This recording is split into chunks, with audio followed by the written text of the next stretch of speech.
இந்த ஆலோவேரா ஜெல்ல வச்சு ஒரு ஃபேஸ் கிரீம் செஞ்சு கட்டப்பா. வாங்க எப்படி செய்யலாம்னு பார்ப்போம். அம்மா நான் சேல் பண்றேன், வாட்ஸ்அப் நம்பர் தரேன், மெசேஜ் பண்ணி ஆர்டர் பண்ணிக்கோங்க. அது பிளெயின் ஆலோவேரா ஜெல்லு. இதை நம்ம ஒரு பாத்திரத்தில் போட்டுக்குருவோம். இவியான் டேப்லெட் வாங்கியிருக்கேன். இதுவுமே நம்ம ஸ்கின்னுக்கு நல்லா ஷைனிங் கொடுக்கும், நல்லா க்ளோ கொடுக்கும். அதை ஓப்பன் பண்ணி இதை கட் பண்ணி போட்டுக்குருவோம் ஜெல்லை. இப்போ ஆலிவ் ஆயில் 50 மில்லி எடுத்திருக்கேன்.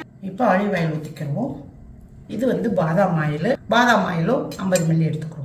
இது கோகனட் ஆயில். இதை ஒரு 25 மில்லி ஊற்றிக்கிடுவோம். இது ரோஸ் வாட்டர்ப்பா ஊற்றிக்கிடுவோம் ஃபுல்லாக. நல்லா மிக்ஸ் பண்ணிக்கிடுவோம். வீட்டு வச்சு அரைச்சிக்குவோம். இந்த மாதிரி நல்லா வரணும். ஆலோவேரா ஜெல்லுடைய ஃபேஸ் க்ரீம் ரெடி ஆயிடுச்சு. இதை நம்ம பாட்டில் எடுத்து வச்சுக்குவோம். இதை நம்ம கையில் நல்லா அப்ளை பண்ணிக்கணும். ஃபேஸ்லேயும் கழுத்துலையும் நல்லா அப்ளை பண்ணிக்கலாம். ஒரு 10 நிமிஷத்துக்கு இந்த மாதிரி அப்ளை பண்ணிவிட்டு நார்மல் வாட்டரில் நீங்கள் வாஷ் பண்ணிக்கலாம்.